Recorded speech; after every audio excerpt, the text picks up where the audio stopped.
Hello বন্ধুরা, আজকে কিন্তু আমি আর বৌদি সকাল সকাল বেরিয়ে পড়েছিলাম আমাদের এখানে জাগ্রত ঠাকুর বাবা নোয়াজনের মাথায় জল ঢালবো বলে। দেখো কত অন্ধকার থাকতে বেরিয়েছি, এখন বাজে কিন্তু ভোর 4:30। আমরা যার আগেই দেখো কত মানুষ জল ঢেলে প্রায় চলে এসেছে। এখন আমরা পৌঁছে গেছি আমাদের এখানে গঙ্গা থেকে স্নান করে জল নিয়ে যাব বাবার মাথায় জল ঢালতে। একদম কিন্তু খালি পায়ে আমরা যাচ্ছি।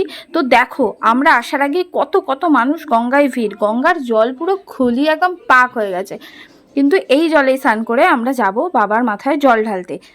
দেখো কত দূর দূর দূরান্ত থেকে লোক এসেছে। এই যে আমরা এত ফার্স্ট এসেও দেখো কত বড় লাইনে চলে এসেছি, প্রায় 200 জনের পর আমাদের লাইন। দেখো আমার পেছনেও এত লাইন।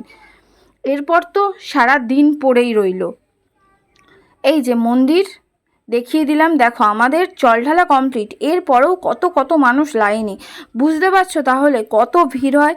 আর এদিকে তো চারি সাইডে মেলা বসেই গেছে, বিকেলবেলা একদম জমিয়ে মেলা হয়। আর এটাকে তালের শ্বাসের মেলাও বলে, কারণ এখানে তালের শ্বাস অজস্র বিক্রি হয়।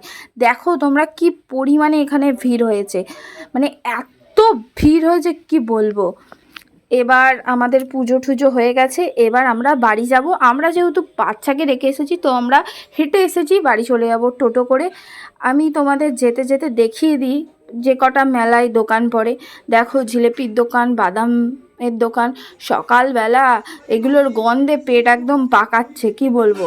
দেখো কত দোকান, যদি এটা বিকেলে আমরা আসতাম এগুলো নিশ্চয়ই কিনে নিয়ে যেতাম। এখন আমাদের তাড়াহুড়ো আছে, আমাদের পুজো কমপ্লিট, আমরা এবার টোটো করে চলে যাব বাড়ি।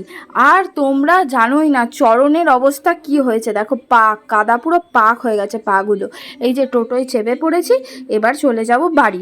আমরা তো জল ঢেলে আসলাম বাবার মাথায়, আর পুণ্যি করছে আমার মা সবার পা ধুয়ে, মানে কি বলবো, সব পুণ্যি নিয়ে নিল। Bye bye, tata. তোমরা যদি আমার এরকম ভিডিও পেতে চাও বারবার, তাহলে আমাকে অবশ্যই ফলো করো, লাইক কমেন্ট শেয়ার করো। টাটা বাই বাই, আবার পরে আসবো।